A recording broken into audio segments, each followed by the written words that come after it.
Hello बच्चों, क्या हाल चाल है आपके। लास्ट टाइम हमने बेटा डिस्कशन किया था वर्क थ्योरी के बारे में कि वर्क होता क्या है, किस तरह से इसे अप्लाई करते हैं। बातें तो बहुत होती हैं बट प्रैक्टिकली कैसे वर्क करता है। तो वर्क कैसे वर्क करता है ये हमने लास्ट टाइम देखा था। आज हम समझेंगे कुछ टाइप्स ऑफ फोर्सेस के बारे में, क्योंकि देखो वर्क की जब भी बात चलेगी तो फोर्स आएगा। अब फोर्सेस देखना पड़ेगा कि सर किस तरह का है। यहाँ पे बेटा स्पेशली आज हम दो टाइप के फोर्सेस पढ़ेंगे, कंजर्वेटिव फोर्सेस और नॉन कंजर्वेटिव फोर्सेस, और फिर देखेंगे कि ये कंजर्वेटिव और नॉन कंजर्वेटिव फोर्सेस किस तरह से क्लोज लूप में वर्क करते हैं। तो चलो, वीडियो की भूमिका तो बन चुकी है, अब इस टॉपिक को स्टार्ट कर देते हैं। तो स्टार्ट करते हैं कंजर्वेटिव फोर्सेस से। डेफिनेशन से साफ पता चल रहा है क्या लिखा हुआ है sir. Forces against which external work done is stored in the form of potential energy in the system are called conservative forces. तो सर ऐसे फोर्सेस के अगेंस्ट वर्क डन करना जहां पर एनर्जी किस फॉर्म में स्टोर हो जाए सर, पोटेंशियल एनर्जी की फॉर्म में स्टोर हो जाए, तो उन्हें हम बोलते हैं कंजर्वेटिव फोर्सेस। कौन से? जिनके खिलाफ हम काम कर रहे थे। तो कंजर्वेटिव फोर्सेस में क्या हो रहा है सर, एनर्जी स्टोर हो रही है पोटेंशियल एनर्जी की फॉर्म में। अच्छा, ये जो फोर्सेस होते हैं ये कैसे होते हैं sir? These forces our path independent, path पर इनका कोई फर्क नहीं पड़ता। और ये बहुत इंपॉर्टेंट हो जाएगा पॉइंट जब मैं क्लोज लूप में ये वर्क डन कैलकुलेट करके बताऊंगा। तो चलो, अब कंजर्वेटिव फोर्सेस में हमने एक चीज बोली कि सर एनर्जी स्टोर्ड हो जाती है इन the form of potential energy. इस बात को थोड़ा सा समझते हैं कि ये gravitational forces, spring forces, surface tension forces या इलेक्ट्रोस्टैटिक फोर्सेस क्यों कंजर्वेटिव फोर्सेस हैं और कैसे पोटेंशियल एनर्जी वाला फंडा यहां पे आ रहा है। तो देखो सिंपल सी बात है, मैं ग्रेविटेशनल फोर्सेस से समझाता हूं। यानी कि ग्रेविटी फोर्स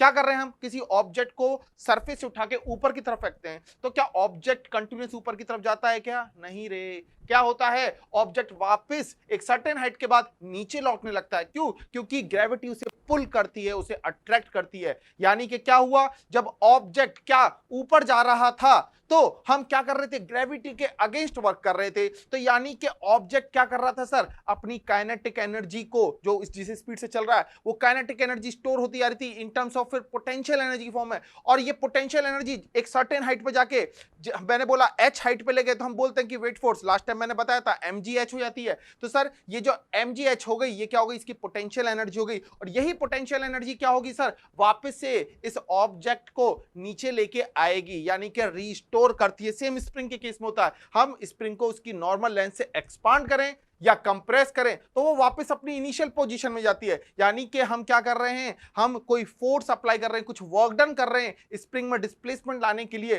तो क्या हो रहा है, पोटेंशियल एनर्जी की फॉर्म में वो एनर्जी स्टोर होती जा रही है, वो वर्क डन स्टोर होता जा रहा है और वापस यही वर्क डन क्या होता है सर, वापस उसे इनिशियल पोजीशन पे लेके आता है। तो इस तरह के फोर्सेस को हम बोलते हैं कंजर्वेटिव फोर्सेस। तो सर नॉन कंजर्वेटिव फोर्सेस कौन से होंगे? तो सिंपल सी डेफिनेशन वही हो जाएगी सर कि जो फोर्सेस कंजर्वेटिव नहीं होते उन्हें हम बोलेंगे नॉन कंजर्वेटिव फोर्सेस। बट थोड़ा सा और भी है इसमें।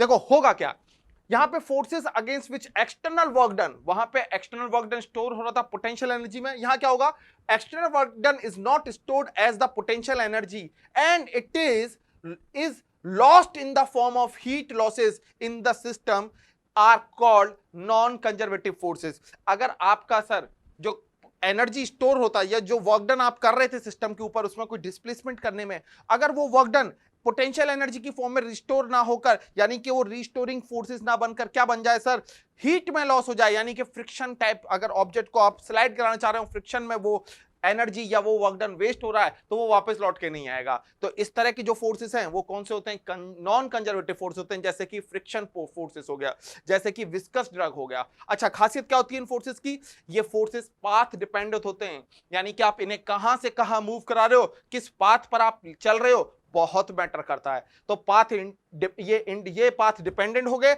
और जो हमारे कंजर्वेटिव फोर्सेस हैं वो पाथ इंडिपेंडेंट हो जाएंगे। चलो, मैंने अब तुम्हें बोला था वीडियो के स्टार्टिंग में कि हम इन दोनों फोर्सेस को क्लोज लूप सिस्टम पे अप्लाई करके देखेंगे और फिर देखेंगे कि पाथ इंडिपेंडेंट और डिपेंडेंट वाली कहानी क्या है। तो देखो यहां पे क्या करना है, मुझे सिंपल सा काम करना है, find work done by gravity and friction forces in close loop. अब मैंने ग्रेविटी और फ्रिक्शन फोर्सेस बोला है तो इनडायरेक्टली समझ जाओ, कंजर्वेटिव फोर्सेस और नॉन कंजर्वेटिव फोर्सेस के थ्रू मुझे वर्क डन फाइंड आउट करना है। कर क्या रहा हूं मैं क्लोज लूप में, ये कोई m मास का ब्लॉक है, पोजीशन 1 पे बैठा हुआ है, इसे पोजीशन 1 से पोजीशन 2 पे लेके जाना है, यानी कि स्लाइड करके लेके जाना होगा ऑब्वियसली, और फिर इसे पोजीशन 2 से वापस पोजीशन 1 पे लेके आना है, ऑब्वियसली स्लाइड करके ही लेके आएंगे, क्योंकि एक इंक्लाइंड सरफेस हमने देखी जो कि कितने एंगल पर है, थीटा एंगल पे इंक्लाइंड है। बाकी के कंपोनेंटों को मत देखो, वो काम के नहीं है। अभी तो हम जो जैसे जैसे देखेंगे समझेंगे कि क्या लिखा हुआ है। अब मैंने बोला वर्क डन ग्रेविटी कौन सा होगा, तो ग्रेविटी में मेन जो रोल रखेगा वो कौन होगा सर, आपका वेट फोर्स। तो चलो इसे मैं आपको सेपरेट एक बार डायग्राम बना के समझाता हूं कि ग्रेविटी कैसे वर्क करेगी। सपोज करो ये आपका सरफेस है, सपोज करो ये आपका सरफेस है जो कि थीटा एंगल पे इंक्लाइंड है। यहां पर मैंने क्या किया, यहां पे दोस्तों मैंने एक एम मास का ब्लॉक रख दिया, ठीक है। पोजीशन 1 पर ये रखा हुआ है। ये एम मास का ब्लॉक स्लाइड करते हुए मुझे वापस ऊपर लेके जाना है, सॉरी इसे मैं लिखूंगा एम मास का ही ब्लॉक। पोजीशन 2 ये हो गई। अब जरा खुद बताओ ग्रेविटी में कौन सा फोर्स काम करेगा, तो ऑब्वियसली इसका जो वेट फोर्स है वो नीचे की तरफ लगेगा। कितना सर, mg। अगर ये mg, सॉरी थोड़ा सा, हाँ, वेट फोर्स वर्टिकली डाउनवर्ड लगेगा। अच्छा, अगर मैं बोलूं कि सरफेस के रिस्पेक्ट में ये वाला जो फोर्स होगा ये कितने एंगल पे लग जाएगा, तो ऑब्वियसली ये भी थीटा एंगल बनाएगा। और सर ये मैग्नीट्यूड कितना हो जाएगा, mg cos थीटा। तो क्या mg cos थीटा इस ऑब्जेक्ट को स्लाइड कराने में आपकी मदद कर रहा है? नहीं, ग्रेविटी का ये वाला फोर्स काम नहीं कर रहा। कौन सा करेगा, जस्ट परपेंडिकुलर डायरेक्शन में। तो ये कितना हो जाएगा सर, mg sin थीटा। अब ये mg sin थीटा की डायरेक्शन हमेशा नीचे की तरफ रहेगी। अब हो क्या रहा है, जब हम 1 से 2 मूव करेंगे तो जरा खुद चेक करो, वर्क डन का फॉर्मूला क्या होता है sir, work done equal to होता है force into displacement into cos theta. अब फोर्स आपको मिल गया, वो कितना है सर, F इक्वल टू, मैं यहां पे वापस से लिख देता हूं इस क्वेश्चन में, F इक्वल टू आपको मिल गया है mg sin theta. Displacement S equal to आपको कितना दिया गया है, क्वेश्चन में चेक कर लो, आपको 1 से लेके 2 पोजीशन के बीच में जो लेंथ दी गई है वो है L। तो यहां पे पुट कर दो, S इक्वल टू L है। थीटा कितना है, अब ध्यान से देखो, डिस्प्लेसमेंट हो रहा है 1 से 2 में इस डायरेक्शन में, और फोर्स लग रहा है डाउनवर्ड नीचे की तरफ, यानी इसकी जस्ट अपोजिट में। तो थीटा की वैल्यू कितनी हो जाएगी इस केस में, 180 डिग्री। तो अब मैं तुमसे बोलूं कि सर फोर्स या वर्क डन 1 to 2 कितना होगा, तो तुम इजीली सॉल्व कर सकते हो। कितना sir, mg sin theta into L into, यहीं पे मैं लिख देता हूं, इसी के ऊपर लिख दूं क्या, चल जाएगा, cos 180, cos 180। तो cos 180 क्या हो जाएगा, cos 180 -1 हो जाएगा, तो इक्वेशन बन जाएगी माइनस का mg l sin थीटा।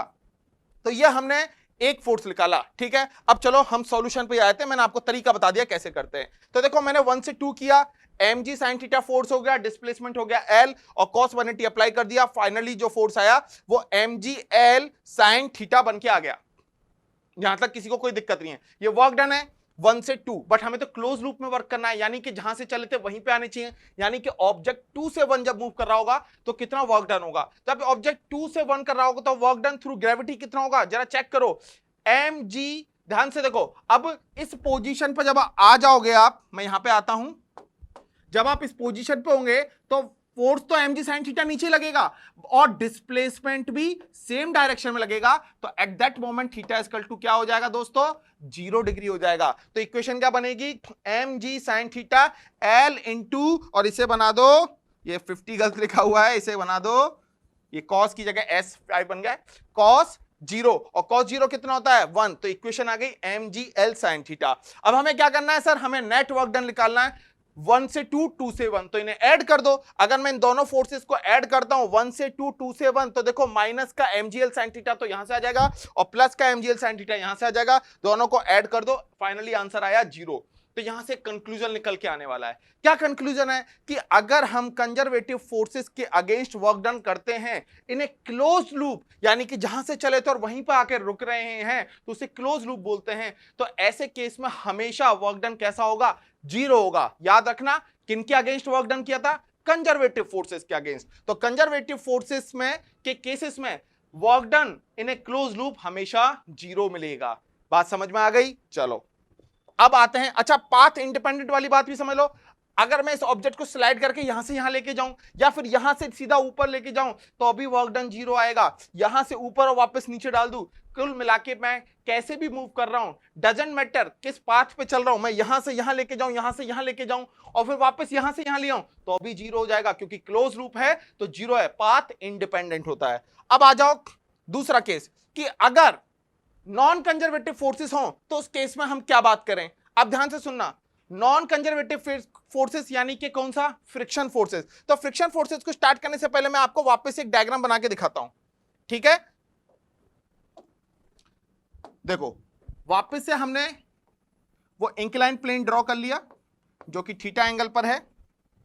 मैंने उस m मास के ब्लॉक को पोजीशन 1 पे यहां पे रख दिया और m मास के बॉक्स को स्लाइड करके हम पोजीशन 2 तक लेके गए, ठीक है। अब देखो जब मैं m मास के ब्लॉक को 1 से 2 लेके जा रहा हूंगा तो डिस्प्लेसमेंट तो मेरा इस डायरेक्शन में ही होगा, बट फ्रिक्शन फोर्स किधर लगेगा, फ्रिक्शन फोर्स हमेशा जिस डायरेक्शन में डिस्प्लेसमेंट हो रहा है उसके जस्ट अपोजिट डायरेक्शन में लिखता है। मैंने लिख दिया friction force is like F के।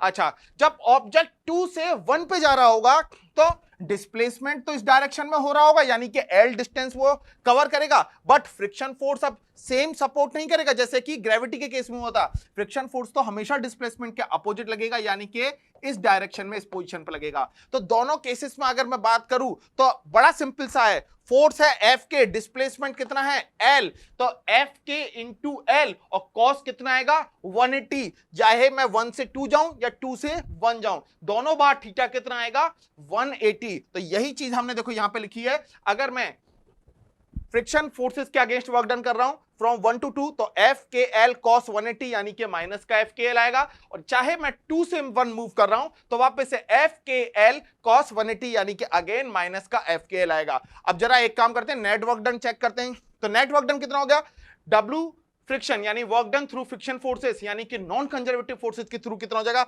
माइनस का एफ के एल ये वाला प्लस माइनस का एफ के एल सेकेंड वाला पार्ट, दोनों को ऐड कर दो तो कितना आ गया माइनस का 2 एफ के एल। यानी कि सर ये कैसा है ऑब्जेक्ट कंडीशन, ये नॉन जीरो कंडीशन मिल रही है, यानी कि थ्योरी मिल गई हमें कि नॉन कंजर्वेटिव फोर्सेस के अगेंस्ट किया गया वर्क डन हमेशा कैसा होगा, नॉन जीरो होगा इन ए क्लोज लूप, और अगर कंजर्वेटिव होता तो क्लोज लूप में यही वर्क डन जीरो हो जाता। अब कई बच्चे सोच रहे होंगे कि एफ के क्या है, तो फ्रिक्शन के फोर्सेस होते हैं, एनएलएम में मैंने कई बार बताया है फ्रिक्शन फोर्सेस कैसे निकालेंगे, एम के इक्वल टू म्यू के इंटू एन, और एन कैसे निकलेगा इस केस में जरा खुद देख लो।